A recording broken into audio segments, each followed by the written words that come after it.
Mais le mec dit qu'il est Dieu tout-puissant et vous venez me dire qu'il a besoin de mon âme. C'est quelle sorcellerie ça? C'est des trucs comme ça qu'il racontait et ils l'ont crucifié, mais il n'a pas retenu la leçon. Comment un Dieu tout-puissant a besoin de sa créature pour montrer sa gloire? Il y a un perdu qui m'a dit l'autre jour, frère, Jésus a besoin de toi pour sa plus grande gloire. Alors, je lui ai répondu brutalement, c'est de toi que Jésus a besoin. Jésus a besoin de toi, de ta famille, de tes entrailles et de tes extrailles. S'il a besoin de moi, qu'il vienne me le dire en face. Il faut qu'on commence par se respecter dans ce continent. Mais le mec dit qu'il est Dieu tout-puissant et vous venez me dire qu'il a besoin de mon âme. C'est quelle sorcellerie ça? C'est des trucs comme ça qu'il racontait et ils l'ont crucifié, mais il n'a pas retenu la leçon. Comment un Dieu tout-puissant a besoin de sa créature pour montrer sa gloire? Mais il n'est pas assez puissant pour le faire tout seul ou bien sa puissance est limitée? Est-ce qu'un Dieu peut mourir? Est-ce que Dieu meurt? Est-ce que Dieu meurt? Jésus-Christ crucifié sur la croix est mort, oui ou non? Est-ce que Jésus crucifié sur la croix est mort, oui ou non? Ok, donc vous allez me dire que ce n'est pas le Dieu qui est mort, mais l'homme puisqu'il a pris chair. D'accord, donc vous êtes en train de me dire que Dieu est pour le sacrifice humain. Puisque le gars est venu se sacrifier en tant qu'humain. Donc pour lui, le sacrifice humain, c'est normal. Ou bien la mort, sa mort n'était pas vraiment une mort, c'était une simulation. Et pourquoi vous venez me raconter tous qu'il est ressuscité 3 jours après sa mort? Je ne comprends pas. Vous me dites que le gars est décédé vendredi après et le dimanche à l'aube il est vivant. Est-ce que ça fait 3 jours? Le vendredi après à dimanche matin. Est-ce que ça fait 3 jours? Ou bien je dois accepter ça comme ça, sans poser de questions, sinon je n'ai pas la foi. Ou bien avec l'Esprit Saint, une journée et demie, c'est égal à 3 jours. Ou bien c'est parabole, c'est parabole qui est là comme ça. Quand je raisonne comme ça, vous avez envie qu'il m'arrive quelque chose de mal ou d'atroce, n'est-ce pas? Vous espérez que Dieu fasse descendre sa colère sur moi, n'est-ce pas? Mais c'est de cette haine que je parle dans la majorité de mes vidéos. Il n'y a pas d'amour dans cette religion. Sinon, un semblable, un de vos semblables, qui ne pense pas comme vous, et hop, vous souhaitez qu'il lui arrive quelque chose d'atroce. Blasphème, il défie Dieu, qu'il lui arrive malheur. Mais vous êtes des faits. Finalement, c'est vous qui décidez en fonction de vos émotions, n'est-ce pas? C'est vous qui décidez en fonction de vos émotions. Si celui qui gère ce monde, celui qui a la gestion de ce monde, le créateur de ce monde, était aussi sauvage que vous, moi, je ne crois pas que vous qui souhaitez tout le temps la mort de quelqu'un qui ne pense pas comme vous, serez encore en vie. Le tout premier meurtre de la Bible a été commis par Caïn sur son frère jumeau. Il savait qu'Abraham ferait tout ce qu'il lui demanderait, mais il a demandé au type de lui sacrifier son fils. Bon, il avait peut-être besoin de vérifier aussi si son pouvoir d'omniscience est toujours valable, si ça ne l'a pas quitté. Sinon, vous appelez ça comment? Du narcissisme. Le tout premier meurtre de la Bible a été commis par Caïn sur son frère jumeau. À votre avis, qui a poussé Caïn à commettre ce meurtre? Le boss Yahvé. Et les chrétiens, quant à eux, ils accusent qui? Le pauvre Satan. Je vais finalement lancer une campagne de sensibilisation avec pour hashtag justice pour Satan. Parce que le gars souffre trop dans votre main. Yahvé a créé la jalousie entre les deux frères pour un problème d'ego. Tellement il avait besoin de se sentir bien, de se sentir Dieu, qu'il a jugé la qualité des offrandes des deux frères, sachant que Caïn est un mec jaloux comme lui-même Yahvé. Donc il savait que Caïn allait tuer Abel puisqu'il est omniscient, mais il n'en a rien à cirer de la mort du petit. On appelle ça comment? De la manipulation et de l'incitation à la haine. Abraham voulait sacrifier son fils Isaac sous la demande de qui? Le boss Yahvé. Il savait qu'Abraham ferait tout ce qu'il lui demanderait, mais il a demandé au type de lui sacrifier son fils. Bon, il avait peut-être besoin de vérifier aussi si son pouvoir d'omniscience est toujours valable, si ça ne l'a pas quitté. Sinon, vous appelez ça comment? Du narcissisme. 1 Chronique 21, verset 15. Dieu envoya un ange à Jérusalem pour la détruire. Et comme il la détruisait, l'Éternel regarda et se repentit de ce mal. Il demanda alors à l'ange qui détruisait, arrête, tu peux maintenant retirer ta main. C'est pas fini. Ce Dieu fait des dingueries pour regretter après. Genèse 6, verset 6. L'Éternel se repentit d'avoir fait l'homme sur la terre et fut affligé dans son cœur. Si vous continuez de penser que ce mec est omniscient, c'est-à-dire qu'il sait tout ou qu'il sait tout à l'avance, c'est que vous avez un problème colérique et impulsif. Pour ceux à qui on a interdit de faire preuve de logique là, vous pouvez suivre votre Esprit Saint là-bas. Au moins avec lui, on ne réfléchit pas, on garde la foi seulement. Jusqu'à aujourd'hui, personne ne m'a encore relevé les meurtres et tueries de Satan dans la Bible. Ne venez pas me raconter le récit de Job où Dieu a demandé à Satan de foutre le bordel dans la vie de Jacob. Dieu a exterminé toute la terre par un déluge parce qu'il estime qu'elle est sous l'emprise de Satan. Mais Satan lui-même a été épargné. Comment vous expliquez ça? Mes vidéos sont essentiellement pour l'éveil du peuple africain et l'option que j'ai choisie est la démystification de la religion. La religion est un outil puissant qu'ils ont utilisé pour nous esclavagiser et nous maintenir dans une manière spécifique de penser et de raisonner. C'est grâce à la religion qu'on peut gifler la mère d'un mec costaud et il ne va rien dire parce que Jésus lui a demandé de tendre l'autre joue. C'est grâce à la religion que mes frères africains ont trouvé une explication à la pauvreté. Soit c'est la volonté de Dieu, soit c'est le gouvernement. Et puisque toute autorité vient de Dieu, c'est toujours la volonté de Dieu. Beaucoup me demandent si je crois en Dieu. Mais bien sûr que oui, je crois en Dieu. Mais est-ce que je crois en Jésus? Mais non, c'est impossible. Je suis africain, je ne peux pas être chrétien. C'est comme si vous demandez à un arabe en Arabie Saoudite quelle est sa religion. La question est bête. Il ne peut pas être chrétien, ni bouddhiste, ni machin. Alors, est-ce que je crois en l'existence de Satan? Mais non. Moi, je crois plutôt qu'il existe une énergie négative. Et c'est quoi cette affaire de Satan? Ok, c'est quoi cette affaire de Satan-là qui tient tête à un Dieu tout-puissant depuis des millénaires? Mes frères ont tellement peur d'aller en enfer qu'ils ont préféré rester dans cette matrice de merde. L'enfer n'existe pas. Le paradis non plus.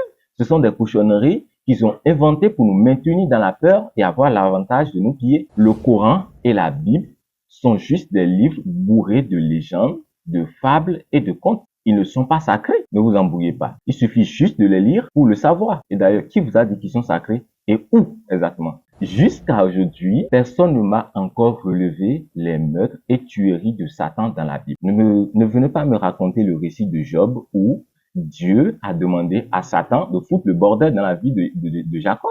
Satan était censé être renvoyé du ciel, n'est-ce pas? Mais pourquoi Dieu l'invite au ciel pour foutre le bordel dans la vie de Job, pour jouer avec l'émotion de Job? Dieu a exterminé toute la terre par un déluge parce qu'il estime qu'elle est sous l'emprise de Satan. Mais Satan lui-même a été épargné. Comment vous expliquez ça? Et après, il vient vous dire d'essayer d'éviter le diable jusqu'à la fin des temps où il sera jugé et jeté dans le feu. Et vous êtes content. Ok. Vos pasteurs ne pourront pas vous l'avouer si c'est ce que vous espérez. Mais le gars a acheté ces deux grosses voitures dans le système. Il a pu construire sa maison dans le système. Comment voulez-vous qu'il vous dise que le système est fait? Bon, vous-même, regardez, je reçois des menaces tous les jours. Depuis que j'ai commencé par faire entendre ma voix sur les réseaux à propos des religions. Si elles étaient vraies, qui allait me menacer? Si la Bible et le Coran étaient la parole de Dieu qui pourrait nous faire gagner le paradis, vous pensez que nos bourreaux allaient nous amener ça ici? Même pour aller dans leur pays, c'est compliqué. Ils ont pu traduire la Bible dans plusieurs langues africaines. Mais pourquoi ne le font-ils pas de même pour les grands livres scientifiques ou pour la fabrication des missiles? Ah d'accord. Sortez de la matrice.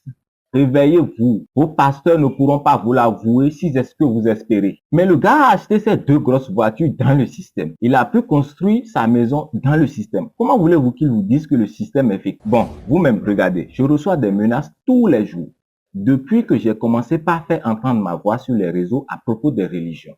Si elles étaient vraies, qui allait me menacer? Vous ne voyez pas qu'il y a un problème? Tu fais un truc bien et moi je vais partout, je dis que ce que tu fais n'est pas bien. Et puis tu me menaces de mort. Alors que tu peux prouver simplement que c'est un truc bien que tu fais. Donc il y a anguille sous roche. Bon, ok, la Bible est divine. C'est la parole de Dieu. Je la lis et je vois qu'il y a des incohérences alignées dedans. Et puis je me rends compte qu'en fait, c'est écrit par des humains et que ça pourrait être une invention puisque Dieu est tellement puissant et tellement lucide que je ne peux pas trouver d'incohérence dans sa parole. Alors moi, j'appelle mes frères et puis je leur explique, voilà, c'est ce que moi j'ai remarqué. Il y a ci, il y a ci. Et mes frères, à ma grande surprise, me disent, mais tu dois accepter ça comme ça. Je dois tout accepter comme ça, sans me poser des questions de logique, sans réfléchir. Je dois accepter ça comme ça, c'est ça la foi. Et que pour ne pas offenser l'Esprit Saint, je ne dois pas me poser certaines questions parce que ça pourrait te blasphémer. Aïe, mais comment ça? Donc, vous pensez que moi, je vais accepter tout comme ça, je vais me calmer, je ne vais plus me poser des questions. Non, non, non, non. Non, non.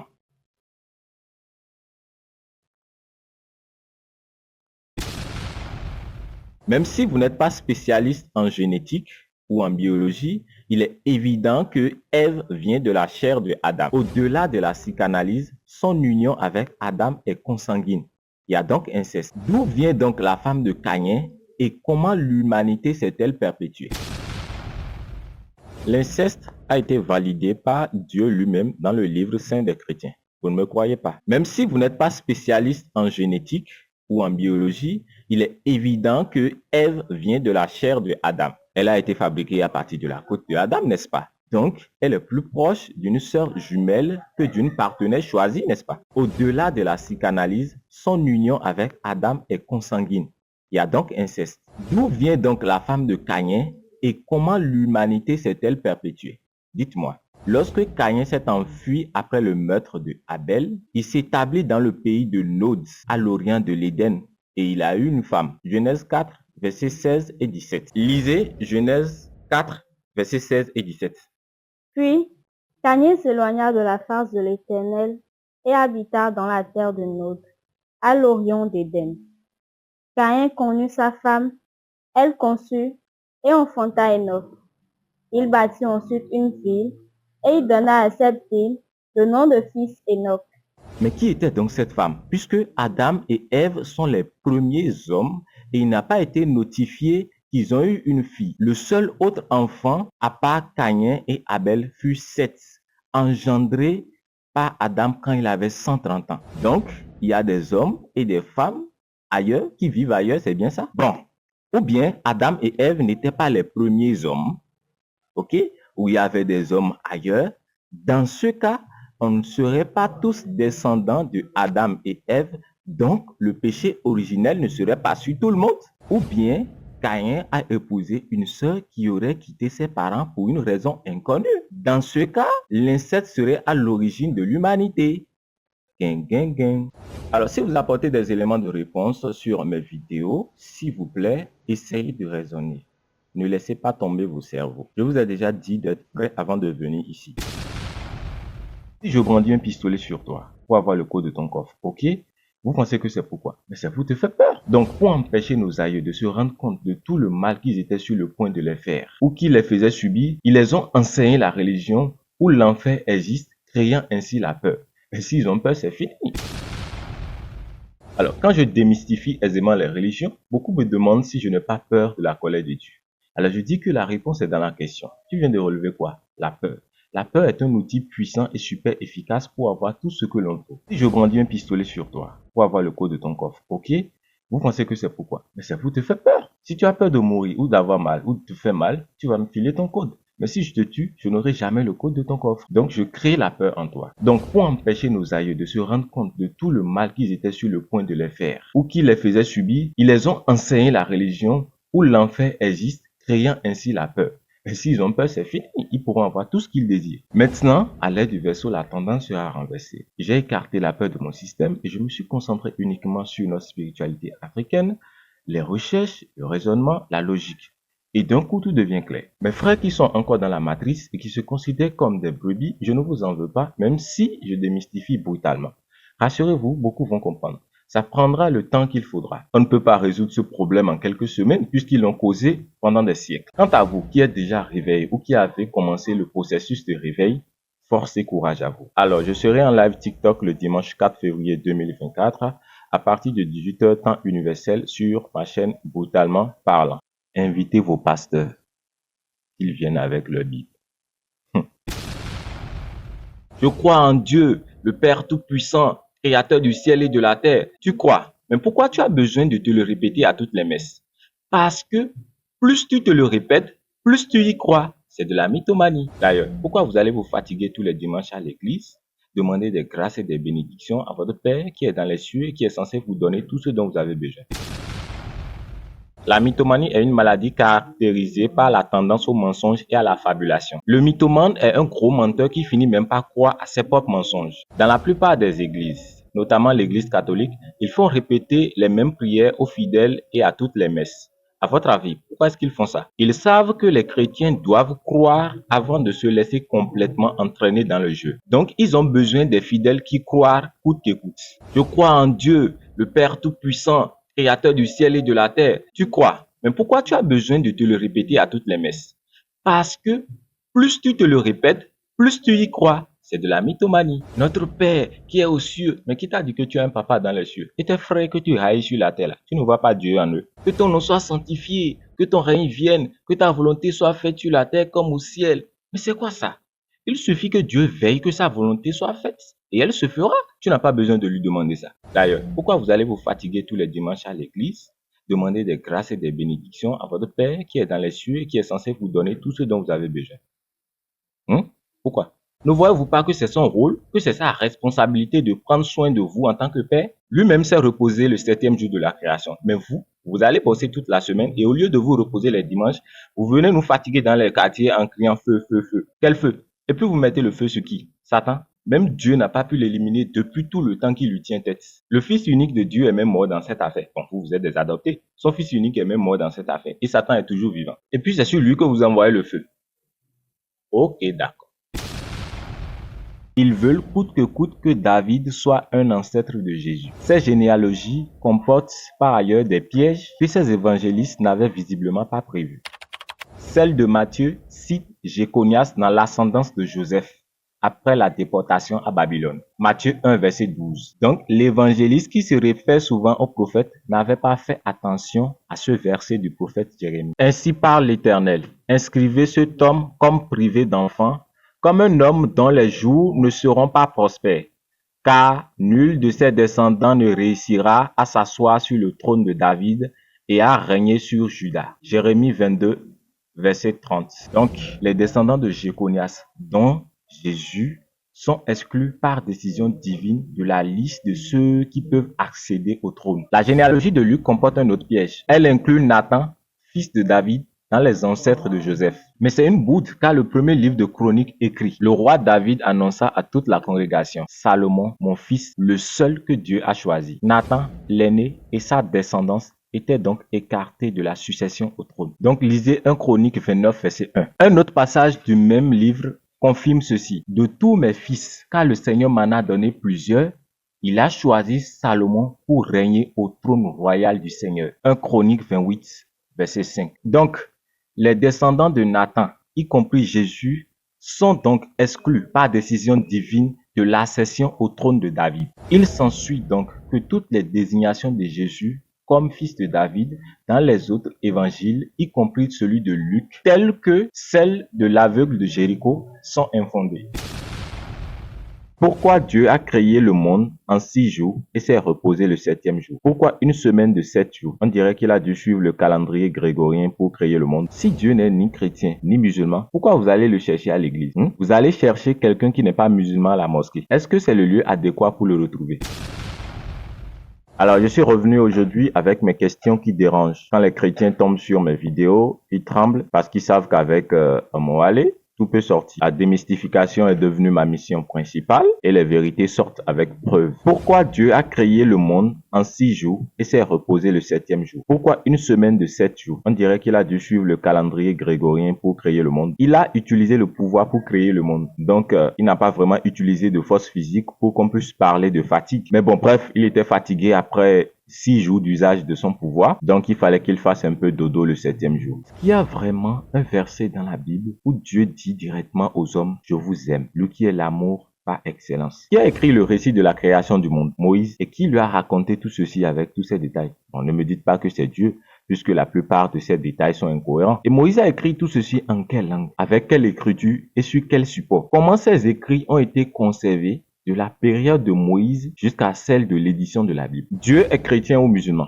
Est-ce que Dieu est chrétien ou musulman? S'il est chrétien, c'est qu'il a attendu le concile de Nicée pour l'être complètement. Et s'il est musulman, il a dû attendre plus longtemps. Bon, ceux qui réfléchissent un peu diront que Dieu n'est ni chrétien ni musulman. Autrement dit, il n'a pas de religion. Alors, si Dieu n'est ni chrétien ni musulman, pourquoi vous allez le chercher à l'église? Vous allez chercher quelqu'un qui n'est pas musulman à la mosquée. Est-ce que c'est le lieu adéquat pour le retrouver? Pourquoi vous tenez à enfermer Dieu dans la religion? Il y en a qui sont tellement dressés qu'ils pensent qu'ils sont plus proches de Dieu que d'autres. Et ils espèrent même une récompense pour ça, parce qu'ils se sentent plus proches de Dieu que d'autres personnes. Est-ce que les chrétiens savent même que la divinité de Jésus a été décidée à une réunion? Est-ce que vous savez même que c'est à une grande réunion entre les pères de l'église qu'un des décideurs s'est dit: bon, et si on dit que Jésus est Dieu, ben ça irait bien avec nos objectifs, ça va bien cadrer avec nos objectifs. Allez, lui il est Dieu. Sinon, avant cette réunion, Jésus n'était pas Dieu? Vous ne me croyez pas, ou bien? Pourtant, l'accès à cette information est gratuit. C'est complètement gratuit. Il y en a qui viennent répondre sur mes vidéos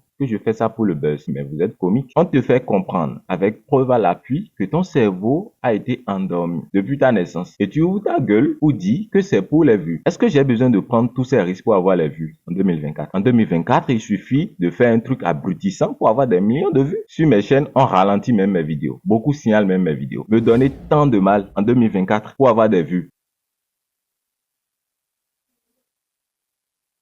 Au revoir. La tour de Babel dans la Bible, ça vous dit quelque chose? Vous-même suivez. Le chapitre 10 dit qu'il y avait plusieurs langues, puisque chaque famille était regroupée par langue. Maintenant, le chapitre 11 vient dire qu'il n'y avait qu'une seule langue sur la terre et que Dieu est venu les mélanger avec plusieurs langages. Vous-même, vous voyez.